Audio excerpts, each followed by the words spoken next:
Welcome back to the G2E Asia update from Smart Brief and Global Gaming Business. I'm Roger Gros, the publisher of Global Gaming Business, and we're here with Sunder Advani. He's the chairman of Advani Hotels and Resorts out of India, and we want to talk to you about exactly what's going on over there. Thank you for joining us. And tell us about, at some point last year they had almost been able to strangle the industry, so only one boat was operating, but I understand it's loosening up again.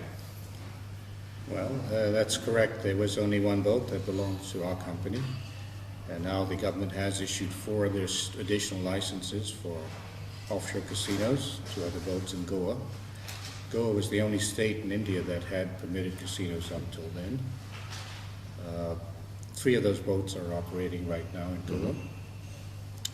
And the only other state that has opened a casino is in Sikkim, which is close to the border with China, it's in the northeast part of India.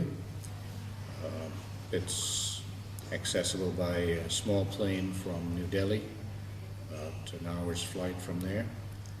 And there is another casino which is slated to come up in the end of the year in Daman. It's D-A-M-A-N, which is very close to Mumbai. It's about 2 hours drive from the airport. And that's going to be operated by Thunderbird Group from Panama. Okay. It's going to be a hotel come casino, and the investment is going to be over $500 million for the project. Now, is that in a resort area as well? Well, it has some beach, but the beaches are not really swimmable, you might say. Yes. There's a lot of rocks, but it is, the advantage of it is that it's close to Mumbai. And it's a union territory, means it's not a part of any state, so the central government can decide to open up that particular area. And it's very close to the border of Gujarat. Gujarat is a state which has total prohibition up to today. Okay. So everybody who wants to have something to drink goes to Daman. I see. From Gujarat. Now, what is the attitude of the federal government toward gaming? Are they going to allow it to happen in places like Goa and these other remote places, or is it going to be legalized, or do the states have really control over what they're going to be doing there? Well, it is a state subject. The central government doesn't get involved, except when there is some amount of money that has to go out of the country, or investment that has to come into the country. Okay. Then the central government in New Delhi gets involved. Otherwise, it's purely a state subject to decide to give a casino license or open up the casino industry in a particular state. So it's really basically state controlled.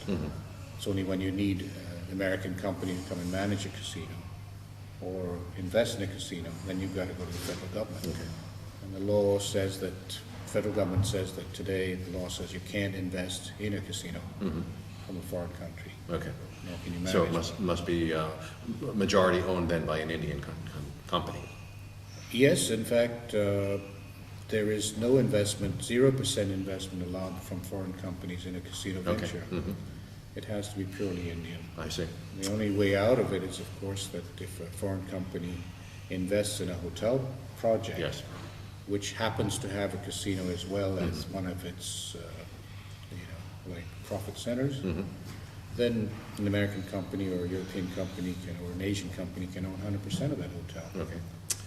Now, we've seen MGM get involved with putting their brand into India. I understand they're building a Bellagio in one of the larger Indian cities. Is this the way you would see American companies, gaming companies, getting involved in India?